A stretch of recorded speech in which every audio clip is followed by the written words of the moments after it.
భూమి మీద ఉండేటువంటి మనుషులు భూమి మీదకి వచ్చేటప్పుడు దేవుడు తన లోకానికి ముందే ఆహ్వానించాడు. ఎలా ఆహ్వానించాడు? తన ఎదుట నిర్దోషులుగా, పరిశుద్ధులుగా ఉండాలి అని జగత్తు పునాది వేయబడక మునుపే ప్రేమ చేత మనల్నందరినీ క్రీస్తులో ఏర్పరచుకున్నాడు అన్నది ఈ సృష్టిని కలిగించిన మాట వచ్చిన తర్వాత వచ్చిన మాట కాదు. సృష్టిని కలిగించక ముందే తనకు అనేక మంది పిల్లలు కావాలి అన్న జ్ఞానం మరి ఆలోచనతో, సంకల్పంతో మనల్నందరినీ కూడా తన లోకానికి భూమి మీదకి వచ్చేటప్పుడే ఆహ్వానించాడు. అంటే పరలోకానికి వెళ్ళాలి అని అంటే ముందు మనకు తెలియవలసిన విషయం ఏంటంటే పునరుద్ధానము గురించి తెలియాలి. ఈరోజు పునరుత్థాన దినముగా క్రైస్తవ ప్రపంచం చాలా ఉన్నతంగా వేడుకలు జరుపుకుంటుంది. వేడుకలు జరుపుకుంటున్న ఈ క్రైస్తవులు ఏం చేస్తే పునరుద్ధానము మనకు లభిస్తుంది అన్న సంగతి ప్రపంచానికి తెలియటం లేదు. ప్రేమన దేవుని పిల్లలారా, ప్రపంచంలో ఉన్న మానవాళికి మరణం అనేది వస్తుంది. అందులో ప్రభువు కూడా ఉన్నాడు. మరణం అనేది అందరికీ తథ్యం. మరణం అనేది అందరికీ తథ్యం అంటే ఖచ్చితంగా వస్తుంది. మరి మరణాన్ని పొందుకుంటున్నటువంటి వారిలో మరణాన్ని గురించిన మరి అవగాహన ఎక్కువగా క్రైస్తవులకే ఉంటుంది. మిగిలిన వారు తల్లి గర్భంలో పుట్టాడు గనక పెద్ద అవుతాడు, మరి తల్లి గర్భంలో పుట్టాడు గనక మరి చనిపోతాడు అన్నది సర్వసాధారణంగా ఆలోచించేటువంటి విషయం. కానీ ఎందుకు పుడుతున్నాడు, ఎందుకు బ్రతుకుతున్నాడు, ఎందుకు చస్తున్నాడు, ఈ విషయం ఎప్పుడైతే అర్థమవుతుందో ప్రభు యొక్క మార్గంలో ఉన్నవాడై ఉంటాడు. అంటే పుట్టాము గనక చావాలి, పుట్టాము గనక బ్రతకాలి, బ్రతికాము గనక చావాలి అన్నది లోకం యొక్క నినాదం. లోకం యొక్క నినాదం. కానీ దేవుణ్ణి, ప్రభుని నమ్ముకున్నవారు పుట్టాము గనక బ్రతకాలి. ఎవరి కోసం బ్రతకాలని చెప్తున్నారు? దేవుని కోసం, ప్రభువు కోసం బ్రతకాలి. ప్రభువు కోసం బ్రతికాడు గనక ప్రభువు కోసం చావాలి. ఇది క్రైస్తవుని యొక్క నినాదం. కనుక ప్రియమైన దేవుని పిల్లలారా, చావన్నది ప్రతి ఒక్కళ్ళకు కూడా వస్తుంది అన్నదాన్ని కీర్తనకారుడు ఒక మంచి సంగతిని తెలియజేస్తున్నాడు. 89వ అధ్యాయము 48వ వచనం. కీర్తనల గ్రంథము 89వ అధ్యాయము 48వ వచనం. మరణము చూడక బ్రతుకు నరుడు ఎవడు? అండి, మరణము చూడక బ్రతుకు నరుడు ఎవడు? మరణాన్ని బ్రతికున్నప్పుడు చూస్తాడు, ఎందుకంటే ఇతరులు చచ్చిపోతారు కాబట్టి. శ్మశానానికి ఒక మనిషి చనిపోగానే ఆ మనిషిని పాతి పెట్టడానికి అనేక మంది మరి శ్మశానానికి వెళ్తారు. ఎందుకంటే చనిపోయిన ఆ వ్యక్తిని మట్టికి మన్నుగా సమర్పించడానికి వెళ్తారు. కనుక మరణాన్ని ఇప్పుడు బ్రతికున్న వాళ్ళు మరణాన్ని చూస్తారు. ఎదుటివాని యొక్క చావు అది యాక్సిడెంటలా, అది ఆత్మహత్య, అది మరి వృద్ధుడుగా వయసు అయిపోయా ఎలా చనిపోయాడో దాన్ని గమనిస్తాడు. ఒకవేళ యాక్సిడెంట్లో చనిపోయాడు అనుకోండి, పలానా చోట పలానా వాహనం మరి ఈ విధంగా వాహనం కింద పడి చనిపోయాడట, యాక్సిడెంట్ జరిగిందట అంటాడు. ఒకవేళ హార్ట్ అటాక్ వచ్చి చనిపోయాడు అనుకోండి, హార్ట్ అటాక్ వచ్చి చనిపోయిన వ్యక్తిని హార్ట్ అటాక్ వచ్చి చనిపోయాడంట అని అంటారు. వయసు అయిపోయిందనుకోండి, వయసు అయిపోయి చనిపోయాడంట అని అంటారు. లేదా ఆత్మహత్య ఏదోటి. ఏమండి, ఒక విష పదార్థం త్రాగి చనిపోయాడంట, లేకపోతే ఉరేసుకొని చనిపోయాడట. చావు అన్నదాన్ని అతడు ఎలాగ చనిపోయాడో అది తెలుసుకుంటాడు, అంటే అర్థమైపోతుంది. అంటే ఎదుటివాని చావు అతనికి తెలుసు కనుక ఇప్పుడు ఆయన ఏమనుకుంటాడంటే, ఇదిగో మరణము చూడక బ్రతుకు నరుడు ఎవడు. ఆ చావుల్లో ఏదో ఒక రకమైన చావు మనకు కూడా వస్తుంది అన్న అవగాహన ప్రతి ఒక్కరికి కూడా అర్థమవుతుంది. అదే విషయం అక్కడ చెప్తున్నాడు. మరణము చూడక బ్రతుకు నరుడు ఎవడు. చాలామంది చచ్చిపోతున్నారు, చాలామంది చనిపోతున్నారు. ఈరోజు ప్రపంచవ్యాప్తంగా వేలకు వేల మంది చనిపోతున్నారు. మరి కొన్ని దేశాల్లో అయితే భూకంపం వచ్చి పెద్ద పెద్ద అంతస్తులు కలిగిన బిల్డింగులు కూలిపోతున్నాయి, అందులో మనుషులు ఉంటున్నారు. ఆ శిథిలాల కింద అనేక మంది చిన్న చిన్న పిల్లలు మొదలుకొని వృద్ధుల వరకు చాలామంది ఆ అపార్ట్మెంటు శిథిలాల క్రింద ఉండిపోయారు. ప్రియులారా, ఇప్పటికీ త్రవ్వుతున్నారు, శవాలను తీస్తున్నారు, చనిపోతున్నారు. భూకంపాలు వస్తున్నాయి, కరువులు వస్తున్నాయి. ఆఫ్రికా లాంటి దేశాలలో అయితే కరువులు వచ్చి మట్టి తింటున్నారు. ప్రియులారా, మట్టి తింటున్నారు. అది కూడా దొరకని స్థితిలో ఉన్న కొంతమంది అయితే అండి చనిపోతున్నారు. ప్రేమన దేవుని పిల్లలారా, ఏమండి, మరికొందరైతే ఆరోగ్యం బాగోలేక చనిపోతున్నారు, తట్టుకోలేక, అనారోగ్యాన్ని తట్టుకోలేక.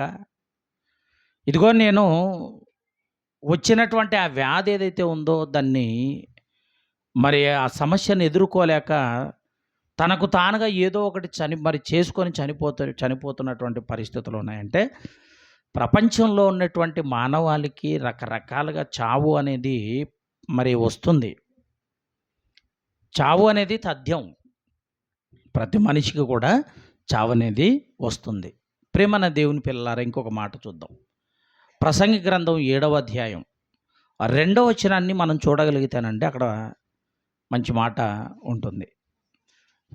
ప్రసంగి గ్రంథము 7వ అధ్యాయము 2వ వచనం, విందు జరుగుచున్న ఇంటికి పోవుట కంటే ప్రలాపించుచున్న ఇంటికి పోవుట మేలు అన్నాడు. చూడండి ప్రియులారా, ఆలోచిస్తున్నారా? మరి విందు జరుగుచున్న ఇంటికి పోవుట కంటే ప్రలాపించుచున్న ఇంటికి పోవటం, అంటే ఏడుస్తున్న వారి ఇంటికి పోవటం మేలు. ఏలయనగా మరణము అందరికీ వచ్చును అన్నాడు. చూడండి, చాలు అండి, మరణము అందరికి వస్తుందట. అందరూ అన్నాడు అని అంటే ఇది మరి బహువచనం, దీన్ని బహువచనం, ఈ సెంటెన్స్ ప్లూరల్, అంతేనా? ఇది సింగులర్ కాదు, ప్లూరల్ అంటారంటే బహువచనం, ఇద్దరికంటే ఎక్కువగా.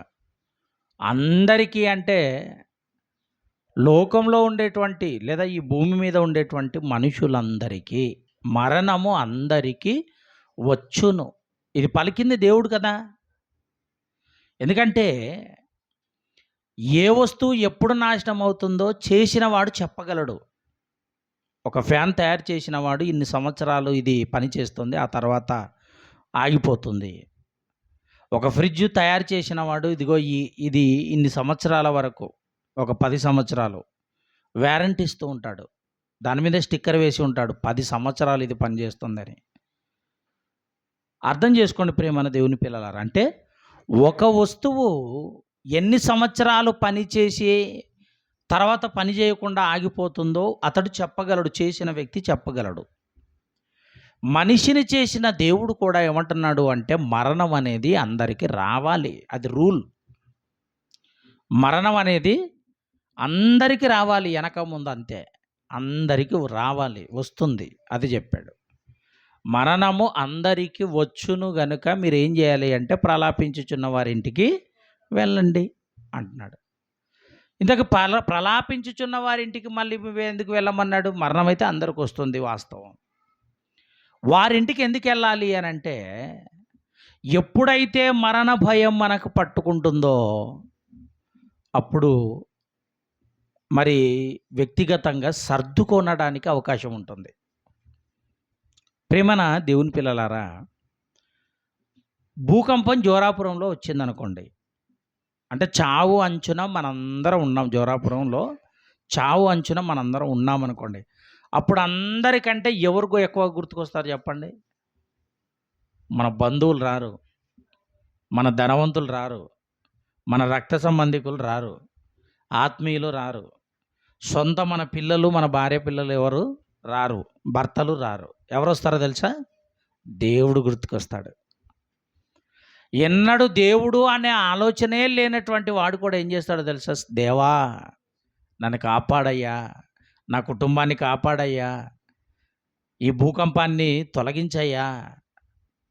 అవునా కదా? చావు అంచున వచ్చినప్పుడు ప్రతి ఒక్కళ్ళు కూడా దేవుణ్ణి మరి గుర్తుకొచ్చేది ఎవరంటే దేవుడే. ఎప్పుడూ ఆలోచన రానటువంటి ఆ వ్యక్తులకి దేవుడు అప్పుడు గుర్తుకొస్తాడు. ఎందుకంటే మనం ఎక్కడున్నాం? దగ్గరలో ఉన్నాం, చావుకు దగ్గరలో ఉన్నాం అన్నమాట. ఆపదొచ్చినప్పుడు ఆపద్బాంధవుని కోసం ఎంత ఎదురు చూస్తామో, ప్రాణం పోయేంత సమయం వచ్చినప్పుడు ఆ ప్రాణాన్ని నిలువబెట్టే శక్తి కలిగిన ఆ శక్తే దేవుడు. ప్రియమైన దేవుని పిల్లలారా, అదే అంటున్నాడు, మరణం అందరికీ వస్తుంది.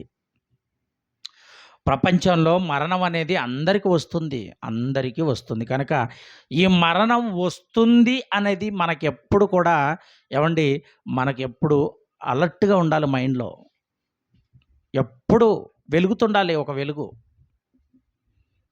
కొన్నిసార్లు ఎవరి మీద అనుమానం వచ్చిందనుకోండి, ఒరే వాని మీద ఒక కన్నేసి ఉంచండిరా అంటుంటారు. మరి ఆ అమ్మాయి మీద ఒక కన్నేసి ఉంచండిరా, లేకపోతే వాడు ఏదో కొంచెం ఇక్కడ అనుమానంగా తిరుగుతున్నాడు, వాని మీద ఒక కన్నేసి ఉంచండిరా అంటుంటారు. అవునా కదా? కానీ ఇప్పుడు మనం ఎక్కడ కన్నేసి ఉంచాలి? చావు ఎప్పుడు వస్తుందో చావు మీద అదనమాట ఒక కన్నేసి ఉంచాలి చావు మీద. మరి చావు వస్తుంది, ఎప్పుడు వస్తుంది అన్నది మనకు తెలియదు. చావు మాత్రం ఖచ్చితంగా వస్తుంది, మనకి తెలియదు. ప్రేమన దేవుని పిల్లలారా, భూమి మీదకి పంపేటప్పుడే దేవుడు ఏమన్నాడు తెలుసా? కీర్తనల గ్రంథం 90వ అధ్యాయము 3వ వచనంలో చెప్తుంటాడు అక్కడ, నీవు మనుష్యులను మంటికి మార్చుచున్నావు. కీర్తనల గ్రంథం 90వ అధ్యాయము 3వ వచనం, నీవు మనుష్యులను మంటికి మార్చుచున్నావు, నరులారా. ఏమండి, ఎక్కడ ఉద్దేశించి మాట్లాడినా ఒక అమ్మ భోజనం చేసిన తర్వాత పిల్లలందరినీ, భర్తతో సహా పిల్లలందరినీ జ్ఞాపకం చేసుకుంటుంది. ఏమంటుంది తెలుసా? రండి భోజనం చేద్దురండి అంటారు. రండమ్మా మరి భోజనం చేద్దురండి అంటారు. వంట అయింది, అందరు కూర్చోండి, మరి అందరికీ అన్నం వేసి పెడతాను అంటుంది, భోజనం పెడతాను అంటుంది. అంటే ఒక తల్లి తన పిల్లలు, తన భర్త మీద ఎలాగా కేర్ తీసుకుంటుందో, నరులను భూమి మీదకి పంపించేటప్పుడు అందరిని ఉద్దేశించి మాట్లాడుతున్న మాట. కేవలం ప్రభుని నమ్ముకున్న వారే కాదు, క్రైస్తవేతరుల గురించి కూడా మాట్లాడుతున్నాడు. అంటే భూమి మీదకి వచ్చిన ప్రతి మనిషి గురించి దేవుని నోట నుండి వచ్చిన మాట ఏంటంటే ప్రియులారా, ఏమంటుండో తెలుసా? ఇదిగో నరులారా తిరిగి రండి సెలవిచ్చుచున్నాడు. చూడండి, రండి అనగానే మరి అందరూ ఒకేసారి పోవాలనా? అంటే ఒకవేళ లోకం, ఈ విశ్వం అంతా కూడా వినాశనానికి గురై నాశనం అయిపోయింది అనుకోండి, అందరూ ఒకేసారి పోతారు, ఇంకేదారు ఉండదు, ఇంకా ప్రాబ్లం లేదు. మన కళ్ళ ముందు మన వాళ్ళు, మన రక్తం పంచుకున్న వాళ్ళు ఎవరైనా చనిపోయారనుకోండి, మనం తట్టుకోగలమా?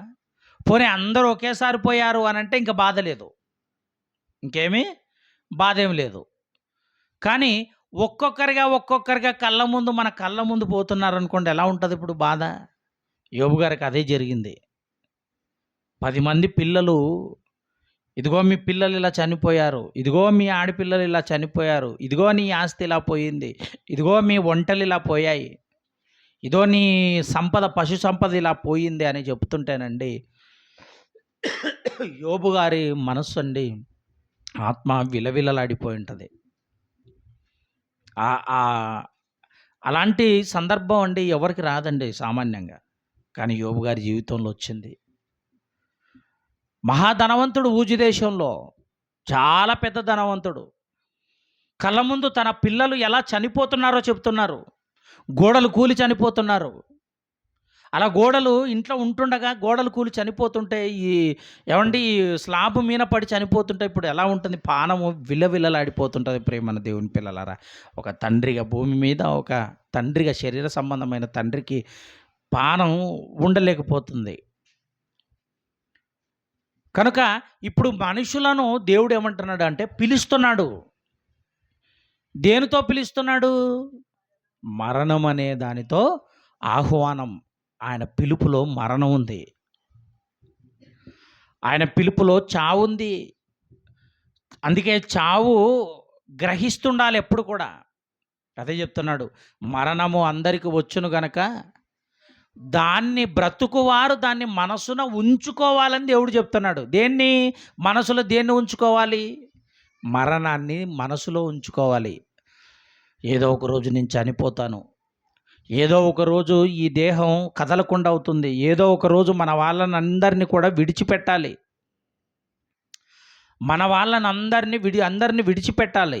ఓకే, ఇంతవరకు మనకి ఏమర్థమైంది అని అంటే, మనకు చావు అనేది ఖచ్చితంగా వస్తుంది. ఏదో ఒక రోజు చావు వస్తుంది, మరణం వస్తుంది. కానీ పునరుద్ధానం వస్తుందా? పునరుద్ధానం వస్తుందా? ఒక బ్యాచ్ ఉందండి, సద్దుకైలు అని ఒక బ్యాచ్ ఉంది. సద్దుకైలు పునరుద్ధానము లేదని నమ్మెడి వారట ఆ జనం, ఆ గ్రూపు, ఆ జనం. సద్దుకైలు అనేటువంటి వారు పరిసయ్యులు, సద్దుకైలు, శాస్త్రులు అని యేసుక్రీస్తు వారి యొక్క మరి ఆ కాలంలోనండి పరిసయ్యులు ఉండేవాళ్ళు. పరిసయ్యులు అంటే దేవుని నమ్ముతారు, పునరుద్ధానం నమ్ముతారు, కానీ యేసుప్రభుని నమ్మరు. అదేవిధంగా పరిసయ్యులు వాక్యం చెబుతారు కానీ వాక్యాన్ని పాటించరు. ఇక సద్దుకైల బ్యాచ్ ఉంది. సద్దుకైలు వీళ్ళు ఏం చేస్తారంటే ప్రియులారా, అసలు పునరుద్ధానమే లేదు, మనం చచ్చిపోతే డైరెక్ట్ ఇంకా మరి దేవుని దగ్గరికి వెళ్ళిపోతాం అంతే. గాలిలో మరి గాలి మనలోకి వచ్చిన గాలిలో కలిసిపోతుంది, మట్టిలోకి వెళ్ళిపోతుంది అనే ఒక వెర్రి అజ్ఞానపు మాటలు మాట్లాడుతుంటారు. వాళ్ళ గురించి కూడా బైబిల్లో చాలా సందర్భాల్లో రాయించాడు దేవుడు. ఎందుకంటే ఇలాంటి వాళ్ళు కూడా ఉంటారు కనుక పౌలు గారి చేత వారికి బుద్ధి చెప్పించడానికి అనేక మారులు పునరుత్థానాన్ని గూర్చి ఒక విలువైన సంగతిని గూర్చి చెప్తున్నాడు ప్రేమన దేవుని పిల్లలారా. అందుకే దాన్నే ఒక సువార్త రూపంలో మీరు సర్వలోకానికి వెళ్ళి సర్వ సృష్టికి పునరుద్ధానాన్ని పరిచయం చేయండి. స్టెఫెన్ గారు పునరుద్ధానాన్ని గురించి మాట్లాడుతున్నాడు. భవిష్యత్తు కాలాన్ని, మరణించిన తర్వాత పునరుద్ధానాన్ని గురించి మాట్లాడుతుంటే తట్టుకోలేకపోయారు. ఈ పునరుద్ధానం ఏంది అసలు? మనుషులు చచ్చిపోయిన తర్వాత మళ్ళీ తిరిగి లేవటం ఏంటి? మనుషులు చనిపోయిన తర్వాత, సమాధి చేయబడిన తర్వాత, మట్టికి మన్నుగా సమర్పించిన తర్వాత మరలా తిరిగి లేవటం ఏంటి అని చాలా పగబట్టారు ప్రియమైన దేవుని పిల్లలారా. అంతకుముందు యేసుక్రీస్తు వారి మీద పగబట్టిన వారు, యేసుక్రీస్తు వారు ఇదిగో ఈ దేవాలయాన్ని పడగొట్టి 3వ రోజు లేపుతాను అనగానే ఈ శాస్త్రులు, పరిసయ్యులు, సద్దుకైలు వీళ్ళందరూ కూడా, ఈ యూదా పెద్దలు ఉన్నారు కదా, వీళ్ళందరికీ ఒక అనుమానం వచ్చింది. అసలు ఈ మందిరం, యెరూషలేము మందిరాన్ని సుమారుగా 46 సంవత్సరాల కాలం పాటు కట్టిన ఇంత గొప్ప, ఇంత పెద్ద ఆలయాన్ని ఇన్ని సంవత్సరాలు కడితే ఈయనేటి 3 రోజుల్లో నేను లేపుతానంటున్నాడు? 3 రోజుల్లో లేపుతానంటున్నాడు. అసలు యేసుప్రభు ఎందుకు చెప్తున్నాడు ఆ మాట? పునరుద్ధానాన్ని గురించి చెప్తున్నాడు. అంటే ఈ దేవాలయం, ఈ దేహం లేదా ఈ దేవాలయం తన దేహమనే దేవాలయాన్ని పడగొట్టిన తర్వాత, సమాధి చేయబడిన తర్వాత మూడో రోజు తిరిగి లేస్తాడు. ఇది అగత్యం. జరుగుతుందిది. జరిగింది కూడా. దేవుని పిల్లలారా, మూడవ రోజు ఆయన లేచాడు. మూడవ రోజు లేచిన తర్వాత ఆయా వారికి అందరికి కూడా అగుపడుచు సుమారుగా 40 రోజులు భూమి మీద ఉన్నాడు ప్రియమైన దేవుని పిల్లలారా, మహిమ శరీరంతో. మరి కనబడటానికి కారణం ఏంటి? పునరుద్ధానం ఉంది అని తెలియాలి అంటే, నమ్మాలి అంటే ఏం చేయాలి? యేసుప్రభు ఏది చెప్పినా, ఏది చేసినా కూడా నమ్మించే ప్రయత్నం చేశాడు ప్రియమైన వారలారా. నమ్మించే ప్రయత్నం చేశాడు ఆధారాలతో. ఆధారాలతో. ఏ ఆధారాన్ని మనం ఆలోచించవచ్చు అని అంటే, ఒక విత్తనం. పోనీ ఇప్పుడు పునరుత్థానం మనకు రావాలి అని అంటే, పునరుద్ధానంలో మనము కూడా పాలిభాగస్తులమై ఉండాలి అని అంటే ప్రియమైన దేవుని పిల్లలారా, ఇదిగో పాపం చేసిన వాడు పాతాళానికి వెళ్తాడు. పాపము చేయకుండా బ్రతికిన వాడు పునరుద్ధానుడై లేస్తాడు. జీవితం మరొక జీవితం. దాన్ని ఒక విత్తనంలో వెతకకుండా మరి మనం వెతకగలిగితే ప్రియమైన దేవుని పిల్లల, వెతకగలిగితే ఒక విత్తనం భూమిలో పడేసిన తర్వాత ఆ విత్తనం ముందు ఏం కావాలి? చనిపోవాలి. ఆ విత్తనం చనిపోయిన తర్వాత తిరిగి మరల కొత్త ఆకారం, కొత్త శరీరం, క్రొత్త మొలక. ఆ క్రొత్త మొక్క మరలా భూమి మీదకి వస్తుంది. ఇదిగో భూమి మీదకి వచ్చింది అని అంటే, చనిపోయిన విత్తనం ఎలా బ్రతికింది? క్రొత్త ఆకారం కొరకు చనిపోయింది, క్రొత్త ఆకారం వచ్చింది. అదే పునరుద్ధానం. ప్రకృతిలో మనం కనబడుతుంది. యేసు ప్రభు కాలంలో యేసుక్రీస్తు వారు మూడవ రోజు మరి లేచినటువంటి ఆ సందర్భం, లేకపోతే ఏమంటే ఆ సన్నివేశం, సంఘటన మనం చూడలేదు. కానీ ఆ రోజు ఎలాగైతే యేసుక్రీస్తు వారు లేచారో, అంతకు ముందు నుంచే ఈ భూమిని పుట్టించినప్పుడే విత్తనం ఉంది, వృక్షాలున్నాయి, పంట ఉంది. ఆ పంట విత్తనం వేసినప్పుడు భూమిలో ఇదిగో నశించిపోతుంది కదా, చచ్చిపోతుంది కదా. ఆ చనిపోయినటువంటి ఆ విత్తనం ఇదిగో ఒక క్రొత్త ఆకారాన్ని కలిగి వచ్చింది. ఎప్పటి నుంచి? ఆదాము కాలంలో నుంచే. అంటే తిరిగి బ్రతుకుతాడు అన్న దానికి ఆధారం ఏంటి? అంతకుముందు క్రీస్తుకు పూర్వం మిగిలిన ఈ భక్తులు ఎవరైతే ఉన్నారో, అబ్రహాం గారు అదే మాట్లాడతారు. ఎందుకంటే మరి చనిపోయిన వారిని సైతం లేపగల సమర్థుడు నా దేవుడు అంటాడు. చనిపోయిన వారిని తిరిగి లేపగల సమర్థుడు నా దేవుడు అంటాడు. అందుకే తన ఏకైక కుమారుడైన ఇస్సాకును బలివ్వడానికి వెనకాడలేదు, బలివ్వడానికి తీసుకెళ్ళాడు ప్రియమైన వారలారా. కారణం ఏంటో తెలుసా? దేవుని నమ్మాడు. జీవము కలిగిన దేవుడు తిరిగి లేపుతాడు, నా కొడుకుని ఇస్తాడు మరలా. నా కొడుకైన ఇస్సాకుని నేను సమాధి చేసినా, చంపేసినా తిరిగి లేపగలడు, అంత సమర్థుడు నా దేవుడు అనుకున్నాడండి అబ్రహాము గారు. క్రీస్తుకు పూర్వం అంత నమ్మకం ఎలా వచ్చింది? విత్తనాన్ని బట్టే. ఒక విత్తనమే భూమిలో పడేస్తే చనిపోయిన తర్వాత తిరిగి లేస్తుంది. గొంగలి పురుగు సుమారుగా ఒక 6 నెలల పాటు అది కాపాడుకుంటూ తర్వాత సీతాకోక చిలుకగా మారుతుంది కదా. రెండో రూపం ఎందుకు వచ్చింది దానికి? మనకు ఉదాహరణగా ఒక పాఠం నేర్పించడానికి. దేవుని పిల్లలారా, దేవుడు అన్ని కోణాలలో మనల్ని కాపాడుకోవడానికి, అన్ని కోణాలలో మనల్ని స్థిరపరచడానికి, సిద్ధపరచడానికి, ఇదిగో మనమంతా కూడా పునరుద్ధానులమై రావాలి అని అంటే, చనిపోయే నాటికి మనలో ఏముండకూడదు? అదండి.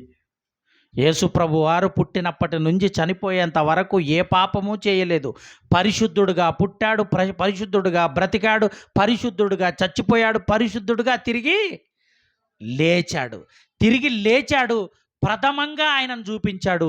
ఇదిగో మీరు లేస్తారు పరిశుద్ధులుగా ఉంటే, పాపము లేనివారిగా మీరు ఉంటే. పాపము లేనివారిగా మీరుంటే. ప్రేమన దేవుని పిల్లలారా, కొరంథీలకు రాసిన మొదటి పత్రిక 15వ అధ్యాయం ఒకసారి 12వ వచనాన్ని చదువుకుందాం. కొరంథీలకు రాసిన మొదటి పత్రిక 15వ అధ్యాయము 15వ అధ్యాయము ఒకసారి 12వ వచనం చదువుకుందాం. 12వ వచనం, క్రీస్తు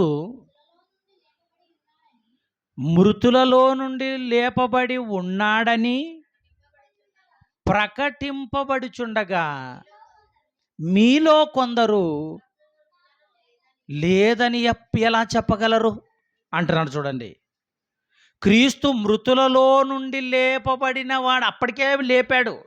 ఎక్కడ చదువుతున్నాం మనం? కొరంథీల కంటే పౌలు గారు మాట్లాడుతున్నాడు. పౌలు గారు మాట్లాడుతున్నాడంటే యేసుక్రీస్తు వారి యొక్క చరిత్ర అప్పటికి ముగిసిపోయింది, అయిపోయింది. యేసుక్రీస్తు వారి యొక్క గమనం అంటే భూమి మీదకి వచ్చినటువంటి ఆ రీతి, భూమి మీద బ్రతికినటువంటి ఆ విధానం, చనిపోయి తిరిగి లేచి వెళ్ళిపోయి 40 రోజులు కాగా మరి కనబడి వెళ్ళిపోయినటువంటి ఈ విధానం అంతా కూడా అయిపోయింది. పౌలు గారు మాట్లాడుతున్నాడు, ఏమని మాట్లాడుతున్నాడు? క్రీస్తు మృతులలో నుండి తిరిగి లేపబడ్డాడు అని చెబుతుంటే, ప్రకటింపబడుతుంటే, మీలో కొందరు, వాళ్ళే సద్దూకయ్యులు, అదేవిధంగా ప్రభుని నమ్మని యూదులు. అర్థమవుతుందా మీకు? సద్దూకయ్యులు అలాగే యూదులలో ప్రభుని నమ్మని కొందరు ఏం చేస్తున్నారు అని అంటే, అసలు పునరుద్ధానమే లేదు అంటున్నాడు. మరి మొక్కెట బతికింది? చచ్చిపోయినది విత్తనం. గొంగలి పురుగు ఎందుకు అలా మారిపోయింది సీతాకోక చిలకగా? అది కూడా చచ్చిపోవాలి కదా ఇప్పుడు. ఏమండి, అది మట్టితో ఒక ఇంటిని తయారు చేసుకుంటుంది. అప్పటి వరకు కాపాడుకుంటే సుమారుగా 40 రోజులండి. 40 రోజులు ప్రయాణం. అది 40 రోజులు ప్రయాణం చేసి చేసి చేసి ఎక్కడో అక్కడ దానికి అనుకూలం ఉన్న స్థలములో మట్టితో ఒక ఇల్లు, గృహం కట్టుకుంటుంది. ఆ గృహము టోటల్గా మూసేసుకుంటుంది. ప్రేమన వాళ్ళరా, టోటల్గా అంటే ముందు వెనక ఎక్కడ కూడా వెంటిలేషన్ ఏముండదు, వాకిలు ఉండదు, టోటల్గా మూసేసుకుంటుంది. లోపల ఉండి టోటల్గా మూసేసుకుంటుంది మట్టితో. అలా మూసేసుకున్న తర్వాత 6 నెలలు అక్కడే ఉంటుంది. అక్కడే ఆహారం లేకుండా ఎలా ఉంటుంది అంటే అర్థం ఏంటి? చచ్చిపోయింది. దేవుని పిల్లలారా, మీరు ఆలోచించండి. మరి ఇలా ఒక ప్రకృతిలో ఉండేటువంటి కొన్ని ఈ పునరుద్ధానాన్ని గురించి పరిచయం చేస్తున్నాడు పౌలు గారు కూడా. ఏమంటున్నాడు అని అంటే, పౌలు గారు మాట్లాడుతున్న మాట, ప్రేమన దేవుని పిల్లలారా, ఇదిగో పునరుద్ధానమును గూర్చి ప్రకటింపబడుతుంటే లేదని మీరు ఎలా చెప్పగలుగుతున్నారు? నోరు ఎలా వస్తుంది మీకు? అసలు పునరుద్ధానం లేదనుకో, ఒకవేళ మనం కూడా జస్ట్ కొంచెం అనుకుందాం, పునరుద్ధానం లేదని ఒకవేళ అనుకోగలిగితే మనం ఎందుకు ఈ విధంగా ఇంత కష్టపడి ఇక్కడ కూర్చోవాలి? ఇంత కష్టపడి దేవుని వాక్యం ఎందుకు వినాలి? ఆలోచిస్తున్నారా? వాక్యం ఎందుకు వినాలి? ఎందుకు తండ్రి పని చేయాలి, దేవుని పని చేయాలి? ఎందుకు పాటలు పాడాలి? ఎందుకు శ్రమ పడాలి? శ్రమపడి ఎందుకు రావాలి? ఇంత భారం మనకు అవసరం అంటారు చెప్పండి? లేదనుకుంటే వారిలాగా, సద్దూకయ్యులాగా. పునరుద్ధానం లేదు అని ఒకవేళ అనుకుంటే, ఏమండి, ప్రకృతిని చూసి పాఠం నేర్చుకోలేదు, విత్తనాన్ని చూసి పాఠం అర్థం చేసుకోలేదు, జీవితం గొంగలి పురుగుని చూసి జీవితం అర్థం చేసుకోలేదు. కనీసం దేవుని కుమారుడైన యేసుక్రీస్తు వారు లేచి ఇప్పుడు కనబడ్డాడు కదా, కనబడిన వారు సాక్ష్యం చెప్తున్నారు కదా, ఆయన లేచాడు అనడానికి మేమందరం సాక్షులం అన్నారు. శిష్యులందరూ కూడా ఏమన్నారు? ఇదిగో ఆయన లేచాడు అనటానికి మేమందరం కూడా సాక్షులము అన్నాడు. చూడండి ప్రేమన దేవుని పిల్లలారా, కనుక యేసుక్రీస్తు వారు భూమి మీద బ్రతికి శరీరముతో ఉంటున్నప్పుడు అంటున్నాడు, ఇదిగో నాలో పాపముందని మీలో ఎవరు స్థాపించగలరు? లేదు, నాలో పాపం లేదు. కనుకనే 3వ రోజు ఏమైపోయాడు? తిరిగి లేచాడు. మహిమ శరీరంతో తిరిగి లేచాడు. అది మాదిరికరంగా మనకందరికీ చూపించడానికి, మాదిరికరంగా మనందరం నమ్మాలి, చూపించడానికి ఆయన తిరిగి లేచాడు. ప్రేమన దేవుని పిల్లలారా, ఆలోచించండి. ఏమండి, పౌలు గారు ఒక మాట అంటాడండి. ఒకసారి కొరింథీయులకు రాసిన మొదటి పత్రిక 15వ అధ్యాయం 21వ వచనాన్ని చదువుదాం. 21, 15, 21. మనుషుని ద్వారా మరణము వచ్చెను గనుక, ఇక్కడ బాగా ఆలోచించాలి. మనుషుని ద్వారా మరణము వచ్చెను గనుక, మనుషుని ద్వారా మరణము వచ్చెను గనుక, ఏ మనుషుడైనా? ఆదాము. ఆదాము ద్వారా మరణము వచ్చెను గనుక, ఆ మనుష్యుని ద్వారానే ఏ ఏ ఏ మనిషి ద్వారా? ఏ మనిషి? యేసుక్రీస్తు ద్వారా మృతుల పునరుద్ధానమును గూర్చి అన్నాడు. చూడండి ప్రియులారా, అంటే ఆదాము ద్వారా మరణం వచ్చింది, మరణం అందరికీ తథ్యమన్నాడు. మరణము చూడక బ్రతుకు నరుడు ఎవడన్నాడు? మరణము అందరికీ వస్తుంది అని అన్నాడు. ఇదిగో నరులారా తిరిగి రండి అని, చచ్చిపోయి రండి అని అర్థం. దాని అర్థం మీరు చచ్చిపోయి రండి నా దగ్గరికి అని అన్నాడు. పునరుద్ధానం ఎలా కలిగిందట? ఒక మనుష్యుని వలన, ఆయనే యేసుక్రీస్తు వారు. పునరుద్ధానము అని అంటే చిన్న విషయం కాదు ప్రియమైన దేవుని పిల్లలారా. కనుక పునరుద్ధానం అనేది మనకు కూడా ఉంది. ఎప్పుడు? అందుకే టైటిల్ కూడా మనది ఏమండి, మరణము అందరికీ తథ్యం, పునరుద్ధానం ఎవరికి సాధ్యం? పునరుద్ధానం ఎవరికి సాధ్యం? పాపము లేని పరిశుద్ధులకు సాధ్యం. అది చెప్తున్నాడు. ఎందుకంటే పౌలు గారు సౌలుగా ఉన్నప్పుడు దేవునికి ఎంత వ్యతిరేకంగా, ఎంత ఏమండి దేవుణ్ణి బాధ పెట్టాడు అనంటే, తనను నమ్మిన దేవుని ప్రభుని నమ్మిన ప్రతి ఒక్కరిని ఇంటింటా జొచ్చి, ఇంటింటా ఎక్కడెక్కడైతే ప్రార్థనలు జరుపుకుంటున్నారో వారందరినీ కూడా ఈడ్చుకుంటూ, రోడ్ల మీద ఈడ్చుకుంటూ వెళ్ళి చెరసాలలో పడేసిన అతి క్రూరమైన మనసు కలిగిన వాడు సౌలు. అలాంటి ఆయన పౌలుగా మారిపోయాడు దేవుని యొక్క ప్రభు యొక్క దర్శనం ద్వారా. పౌలా, సౌలా, సౌలా, సౌలా, నన్నెందుకు హింసించుచున్నావు అన్నాడు ప్రభు. ఎందుకు హింసించాడు? ఎవరిని హింసించాడు? ఆ ప్రభుని నమ్ముకున్న క్రైస్తవులను,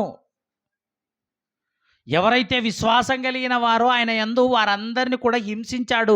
అలా హింసిస్తే ప్రభు ఏమన్నాడు అంటే, నన్నెందుకు హింసించావు అంటే, పౌలు యేసుక్రీస్తు వారిని హింసించలేదు, ఆయనను నమ్మిన వారిని హింసించాడు. ఆయనను నమ్మిన వారిని హింసిస్తే ఎవరిని హింసించినట్టు ప్రభు చెప్తున్నాడు? ఆయననే, ప్రభువును యేసుక్రీస్తుల వారినే హింసించావు నాయనా, నువ్వు నన్ను హింసిస్తున్నావు. ఇదిగో ఇక నుంచి నీవు పౌలుగా మారుతావు, నీవు నా పనికి సాధనంగా మారిపోతావు. ఒక మంచి సాధనం, మామూలు సాధనం కాదు ప్రియమైన వారలారా, మంచి పదునైన సాధనం. పేతురు గారి కంటే, యోహాను గారి కంటే, యాకోబు గారి కంటే, అంద్రేయ గారి కంటే, శిష్యులలో అందరికంటే పదునైన ఆయుధం లేదా పదునైన సాధనంగా మారిపోయాడు ప్రియమైన దేవుని పిల్లలారా. జైలుకి వెళ్తే జైల్లో ఉన్న కఠినులైన ఏమండి ఈ పోలీసులను సైతం మార్చాడు. పోలీసులకు పై అధికారి ఉంటాడు కదా, అతన్ని మార్చాడు. వడ్డీ వ్యాపారులను మార్చాడు, కురూరులను మార్చాడు. వారితో పాటు ఏమండి మరి ఆ చెరసాలలో పడేసినటువంటి హంతకులు ఎవరైతే ఉన్నారో వారిని సైతం మార్చారు. అక్కడే బాప్తిస్వం ఇచ్చాడు ఆయన. వారి చెరసాల ఎలాంటిదో తెలుసా ప్రియమైన దేవుని పిల్లలరా? మన చెరసాలలు ఎలా ఉంటాయి ఏమండి? భూమి మీదనే, ఈ భూమి మీద చెరసాల ఎలా ఉంటుందంటే, ఒక గేట్ ఉంటుంది, ఇంకొక గేట్ ఉంటుంది, లోపల కూడా ఒక గేట్ ఉంటుంది. మరి ఇక్కడ పర్మిషన్ తీసుకొని లోపలికి వెళ్ళాలి, మళ్ళీ అక్కడ పర్మిషన్ తీసుకొని ఇంకా లోపలికి వెళ్ళాలి, జైల్లోకి, సబ్ జైలుకి వెళ్ళాలంటే. పౌలు గారిని వేసిన చెరసాల ఎలాంటిదో తెలుసా? భూమిది కదండి. ఈ భూగర్భంలో లోపలికి ఇలాంటి ఈ 10 అడుగుల అంతస్తులు, 3 అంతస్తులు లోపలికి వెళ్ళాలి ప్రియమైన వాళ్ళరా. భూగర్భంలో 3 అంతస్తుల లోపల ఉండేటువంటి చెరసాలలో వేశారు. అంత కఠినం ఏం చేశాడు ఆయన? సువార్తను ప్రకటించటమే తప్పైపోయిందనమాట. సంఘానికి గడ్డు కాలం అంటారు చూసారా, సంఘానికి కష్టకాలం, శ్రమల కాలం అంటారు చూసారా, ఆ శ్రమల కాలం వచ్చినప్పుడు పౌలు గారిని తీసుకెళ్ళి భూగర్భంలో లోపల 3 అంతస్తుల లోపలండి. ఇలాంటి బిల్డింగులు లోపల 3 అంతస్తుల కొలతలో సుమారుగా 30 అడుగులు, 35, 40 అడుగుల లోతులో అక్కడ పెట్టారు పౌలు గారిని, సీలయ్య గారిని. పాటలు పాడారు, ప్రార్థనలు చేశారు. చెరసాల బద్దలైపోయింది, గేట్లు బద్దలైపోయాయి. వాళ్ళకి ఏం కాలేదు. కానీ చెరసాల నాయకుడు మాత్రం భయపడుతున్నాడు. పౌలు గారు ఎక్కడికి వెళ్ళాడో, సీలయ్య ఎక్కడ వెళ్ళాడో, హంతకులు ఎక్కడ వెళ్ళారో, దొంగలు ఎక్కడ వెళ్ళారో భయపడుతున్నాడు. ఎందుకంటే పై అధికారికి సమాధానం చెప్పుకోవాలి కదా. ఇదిగో చెరసాల నాయకుడా, నువ్వేం టెన్షన్ పడద్దు, ఏం బాధపడద్దు, నేను ఇక్కడే ఉన్నాను అని 4 మాటలు మాట్లాడేసరికి అంత కఠినుడుగా ఉండేటువంటి చెరసాల నాయకుడు సైతం మారిపోయాడు. తన కుటుంబం అంతా కూడా ప్రభువులోకి వచ్చేశారు ప్రియులారా. సాధనం అంటే ఇది. పదునైన సాధనం అనటానికి ఏంది బెస్ట్ ఎగ్జాంపుల్ ఏంటంటే ఇదే. పౌలు గారిని చెరసాలలో ఉన్నప్పుడు కఠినులైన ఎంత ఘోరంగా మాట్లాడతారు చూసారా. ఏమండి, మన అజయ్ బాబు అని తెలంగాణలో ఆయన మంచి దైవ సేవకుడు ఉన్నాడు. క్రైస్తవులను కానీ బైబిల్ని కానీ ఎవరైనా తప్పుడుగా మాట్లాడుతుంటే వారికి ధీటైన సమాధానం చాలా ఘాటుగా ఇచ్చేవాడు ఆయన. ఆయనను అరెస్ట్ చేశారు, కొన్ని మాటల మీద అరెస్ట్ చేశారు. అరెస్ట్ చేసిన తర్వాత ఎవరైతే కేసు పెట్టారో వారు మాట్లాడలేదట. ఈయనను మరి వీళ్ళు తీసుకెళ్తారు కదా, పోలీసులు తీసుకెళ్తారు కదా. ఆ పోలీసులలో ఒక వ్యక్తి అన్నాడంట, బూతులు మాట్లాడినాడంట ప్రియులారా. ఆయన ఓపెన్గా వాక్యంలో చెప్తున్నాడు. ఆయన వాక్యంలో మాట్లాడుతుంటే మైండ్ పనిచేయదండి, అంత భయంకరంగా మాట్లాడుతున్నాడట. అంటే పోలీసులు ఎంత కఠినంగా ఉంటారు అని చెప్పడానికి, ఎంత కఠినంగా మాట్లాడతారు, ఎంత వికృతంగా మాట్లాడతారో తెలుసా. ఘోరంగా మాట్లాడతారు. ఎదురైనప్పుడు అర్థమవుతుంది అది. పోలీసుల వరకు పోనంత వరకు మనకేమనిపించదు, ఆహా వాళ్ళు పోలీసులే అని. ఏదో విషయంలో వాళ్ళ దగ్గరికి వెళ్ళామనుకోండి, ఎంత క్రూరంగా మాట్లాడతారో తెలుసా. అసలు వీళ్ళు ఎలాంటి వాళ్ళు, ఏం చేస్తారు, ఎలా బ్రతికారు అని ఇవన్నీ ఏం ఆలోచించారు. మాట్లాడటమే ఘోరమైన దుర్భాషలతో మాట్లాడతారండి. అంటే అందరు కాదు, కొందరు కఠినులు. అంత కఠినులను సైతం మార్చగలిగిన వాక్చాతుర్యాన్ని, వాక్శక్తిని కలిగిన పౌలు గారు మాట్లాడుతుంటే ప్రియమైన వాళ్ళారా, ఎంత సాధనంగా మారిపోయాడో చూడండి.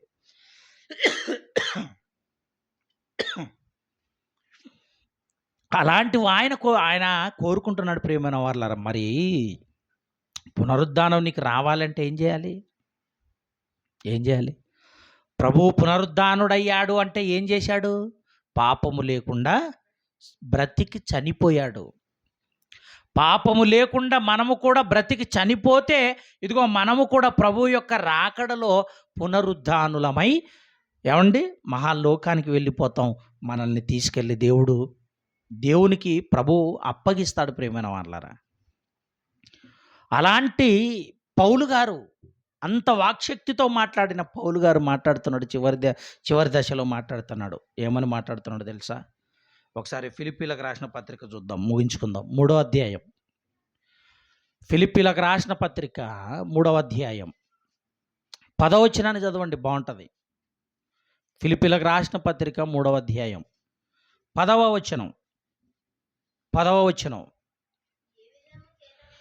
ఏ విధము చేతనైనను సువార్త ప్రకటించుటలోనా, పాటలు పాడుటలోనా, పత్రికలు పంచుటలోనా, లేదా మీటింగ్ అరేంజ్ చేయటంలోనా, 10 మందికి వాక్యాన్ని వినిపించుటలోనా, ప్రభువును గూర్చి పరిచయం చేయటంలోనా, లేకపోతే అభాగ్యుల కొరకు ప్రార్థన చేయటంలోనా, లేకపోతే అభాగ్యులకు సహాయం చేయటంలోనా. ప్రేమన దేవుని పిల్లలారా, మరి నేను నిజంగా చాలా చూశాను. కానీ మరి రమేషన్న గారు ఎప్పుడు ఏం ఆలోచిస్తుంటాడో తెలుసా? మంచి ఉద్యోగం ఉంది, మంచి కుటుంబం ఉంది, మంచి స్థానం ఉంది. కానీ ఆయన ఎప్పుడు ఈ ఉద్యోగం గురించో స్థానం గురించి ఏదో ఆలోచించాడు ప్రియులారా. ఎప్పుడు ఎవరికో ఒకరికి సహాయం చేయడానికి ప్రయత్నం చేస్తుంటాడు. అభాగ్యులు కనబడ్డారంటే వాళ్ళకి ఏదోటి చేయాలా ఏది విషయం. అసలు నాకు కూడా కొన్నిసార్లు చెప్పడు, వెంటనే పంపించేటాడు, అమౌంట్ పంపించేటాడు, ఇది పరిస్థితి అంటాడు. అంటే ఎవరికైనా ఏదైనా చేయటంలో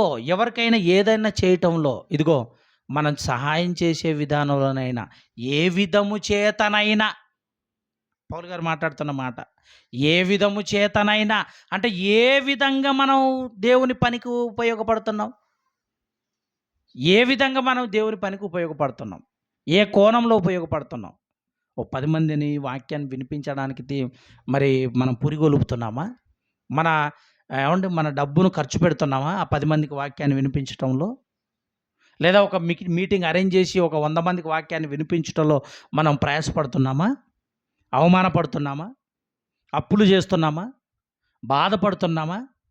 ఇవన్నీ కూడా ఏ విధము చేతనైనా అనే దాంట్లో ఇవన్నీ కూడా మనం క్రోడీకరించుకోవాలి ఇప్పుడు. ఎందుకంటే దేవుడు మనకిచ్చిన తలంతును ఏ విధంగా మనం ఉపయోగిస్తున్నాం? వాక్చాతుర్యంతో ఉపయోగిస్తున్నామా? ఆలోచనతో ఉపయోగిస్తున్నామా? చదవటంలో ఉపయోగిస్తున్నామా? అభాగ్యులను ఆదుకోవటంలో ఉపయోగిస్తున్నామా? దాహంగా ఉన్న వారికి నీళ్ళు ఇవ్వటంలో ఉపయోగిస్తున్నామా? ఆకలిగా ఉన్న వారికి ఆహారం పెట్టడంలో ఉపయోగిస్తున్నామా? వస్త్రాలు లేని వారికి ఆ వస్త్రాలను పంచిపెడుతున్నామా? మన కష్టార్జితాన్ని లేకపోతే మన దేవుడిచ్చిన ఈ తలంతును ఏ రూపంలో మనం ఉపయోగిస్తున్నాం?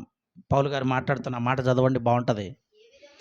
ఏ విధము చేతనైనను మృతులలో నుండి నాకు పునరుద్ధానము కలుగవలెనని ఆయన అంటే యేసుక్రీస్తు వారి యొక్క మరణ విషయములో సమానుభవము గలవారనై ఆయన పునరుద్ధాన బలమును ఎరుగు నిమిత్తము ఆయన శ్రమలలో పాలివాడగునట్లు అంటే శ్రమలెందుకు వస్తాయి? ప్రభుని నమ్ముకుంటే వస్తాయి. శ్రమలెందుకు వస్తాయి? ప్రభును ప్రకటిస్తే వస్తాయి. శ్రమలెందుకు వస్తాయి? వాక్యానుసారంగా బ్రతికితే వస్తాయి. శ్రమలెందుకు వస్తాయి? ఇతరులకు సహాయం చేస్తే శ్రమలు వస్తాయి. అయితే ఆయన పర్వాలేదు. ఏ విధము చేతనైనను ఇదిగో యేసుక్రీస్తు వారు ఎలాగైతే పునరుద్ధానుడై అయ్యాడో ఆ పునరుద్ధానములో పాలిభాగస్తుడనై నేను కూడా ఇదిగో పునరుద్ధానుడనై బ్రతకాలి అని ఇదిగో ఎంత ప్రయాసపడుతున్నాడంటే పౌలు గారు. నిజంగా అండి, ఈ వాక్యం చదువుతుంటే మైండ్ ఇదైపోతుంది. ఏ విధము చేతనైనను యేసుక్రీస్తు వారి యొక్క పునరుద్ధానములో పాలిభాగస్తుడనై నేను ఉండాలి అనంటే నేను ఆయన శ్రమలలో నేను పాలిభాగస్తుడనై ఉండాలి. శ్రమలలో పాలిభాగస్తుడు మనకేమొచ్చిందండి? హ్యాపీగా ఫ్యాన్ కింద కూర్చోవడానికే కదా. ఆలోచించండి.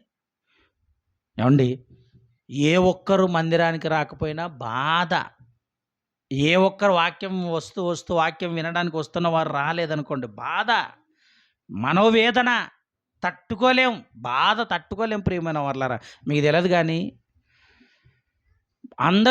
మనందరి కోసం వాక్యాన్ని సిద్ధపరిచి వాక్యం కొరకు ఎవరినో సేవకును పిలుచుకొచ్చి సత్యసువార్తను ప్రకటించే వారిని మన కోసం తోడుకొని వచ్చి, ప్రియమైన దేవుని పిల్లలారా, నిన్నటి దినాన్న అనిల్ కుమార్ గారని సుమారుగా ఏడిడి గంటకు పైగా వాక్యం చెప్పాడండి. మాకేమనిపించిందంటే ఒక 20-30 నిమిషాలు చెప్పినట్టుగా అనిపించింది. ఎంత చక్కగా, ఎంత అలుపు రాకుండా మనసులను మార్చే మాటలండి, ఎవ్వరికి బాధ కలగకుండా, అలుపు రాకుండా ఎలా మంచి మాటలు పలికాడు అని అంటే, ప్రియమైన దేవుని పిల్లలారా, లైవ్ కూడా ఇచ్చారు కదా, చాలా మంచి మాటలు విన్నాం. ఎందుకు పిలిపించారు? డబ్బు ఎక్కువే కాదు, లేకపోతే మనం ఒక్కరు కూర్చొని వాక్యం వినిక కాదు, అనేక మందిని పిలిపించి వారికి వాక్యం వినిపించడానికి సభలు, ప్రార్థనలు, ఆరాధనలు, కూడికలు, కుటుంబ ప్రార్థనలు. దేవుని పిల్లలారా, అర్థం చేసుకోండి. నేనే ఇంత బాధపడుతుంటే, అన్ననే ఇంత బాధపడుతుంటే, సేవకులు ఇంత బాధపడుతుంటే, పరిచారకులు ఇంత బాధపడుతుంటే, దేవుడు ఎంత బాధపడాలండి? నా పిల్లలు రాలేదు కదా, వాక్యం వినేవాళ్ళే కదా, ఎందుకు రాలేదు? నాకు రాకపోయినా దేవునికి వస్తుంది. ఆయన శ్రమలలో శ్రమ ఇబ్బందే కదా! ఎక్కడైనా మరి మీటింగ్ ఉందంటే అక్కడికి వెళ్ళాలంటే కొంచెం శరీరం సహకరించకపోవచ్చు, ఆరోగ్యం సహకరించకపోవచ్చు, ఆర్థికపరమైన ఇబ్బందులతో సహకరించకపోవచ్చు. ఆ శ్రమలలో పాలిభాగస్తులంటే నీకు ఏ ఇబ్బందొచ్చినా నువ్వొచ్చావనుకో, ఏ ఇబ్బందొచ్చినా, ఎంత కష్టమైనా నువ్వొచ్చి వాక్యం విన్నావనుకో, ఆయన శ్రమలలో నువ్వేమై ఉన్నావు? అది. దాన్ని తెలుసుకోండి ఫస్టు. శ్రమలలో పాలిభాగస్తులమై ఉంటే, ఇదిగో క్రీస్తు యొక్క మరణ పునరుద్ధానములో మనము కూడా పాలిభాగస్తులమై ఉంటాము. ఏ విధము చేతన మాట మళ్ళీ చదవండమ్మా. ఏ విధము చేతనైనను మృతులలో నుండి నాకు, పౌలు గారు మాట్లాడుతున్నాడు, నాకు పునరుద్ధానం కలగాలి. ఏ విధము చేతనైనను మృతుల్లో నుండి యేసుక్రీస్తు వారు ఎలాగైతే లేచారో, నేను కూడా మృతుడనైన తర్వాత నేను కూడా మృతుల్లో నుండి పునరుద్ధానుడనై రావాలి.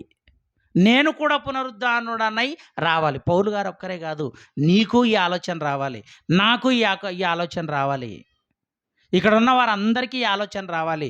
మృతులలో నుండి నేను కూడా పునరుద్ధానుడనై లేవాలి. మరి పునరుద్ధానం ఊకొస్తుందా? ఊక రాదు. భూమి మీద వాక్యానుసారంగా బ్రతికి పాపం చేయకుండా, పాపం జోలికి వెళ్ళకుండా, మలినం అంటించుకోకుండా బ్రతికి చచ్చిపోతే క్రీస్తునందు నిద్రించిన వారు ఏమవుతారు? క్రీస్తునందు నిద్రించిన వారు ధన్యులు. క్రీస్తునందు నిద్రించిన వారు ధన్యులు. క్రీస్తునందున్న ఎడల నూతన సృష్టి అన్నాడు. దేవుని పిల్లలారా, నూతన సృష్టే. ఇదిగో నీకు కూడా పునరుద్ధానం వస్తుంది. దేవుడు చెప్పినట్టుగా, పౌలు గారు చెప్పినట్టుగా, దేవుని మాటలు చెప్పినట్టుగా ఇదిగో మనం కూడా పునరుద్ధానాన్ని పొందుకోవాలి. ప్రియమైన దేవుని పిల్లలారా, ఈ రోజు అనగానే ఇదిగో యేసుక్రీస్తు వారు పునరుద్ధానుడై అయ్యాడు. ఆయన చనిపోయింది మన కోసమే, ఆయన సమాధి చేయబడింది మన కోసమే, తిరిగి మనల్ని ఇదిగో మీరు ఇలా లేస్తారని చెప్పడానికి కూడా మన కోసమే జరిగింది. ఆయన అసలు ఆ సువార్తే జరిగింది మన కోసమే. సువార్త అనేది ఏమండి, యేసుక్రీస్తు వారి యొక్క చావులో కనబడింది, ఆయన సమాధిలో కనబడింది, ఆయన లేవటంలో కనబడింది. కనుక మరణం అందరికీ తథ్యం, పునరుద్ధానము ఎవరికి సాధ్యం. మనము సాధించుకోవాలి అని అంటే యేసుక్రీస్తు వారిని మార్గదర్శిగా చూసుకోవాలి, పౌలు గారిని మాదిరిగా చూసుకోవాలి. శ్రమపడ్డాడు, ఆయన శ్రమలలో పాలిభాగస్తుడై ఉన్నాడు. అలా ఉండాలని, పునరుద్ధాన స్థితిలోకి మనం కూడా వెళ్ళిపోవాలని ప్రేమపూర్వకంగా మీ అందరికీ హెచ్చరిస్తూ, నన్ను నేను హెచ్చరించుకుంటూ ఈ మాటలు ఇంతటితో ముగిస్తున్నాను. మరి రొట్టె విరిచే కార్యక్రమాన్ని మన మధ్యలో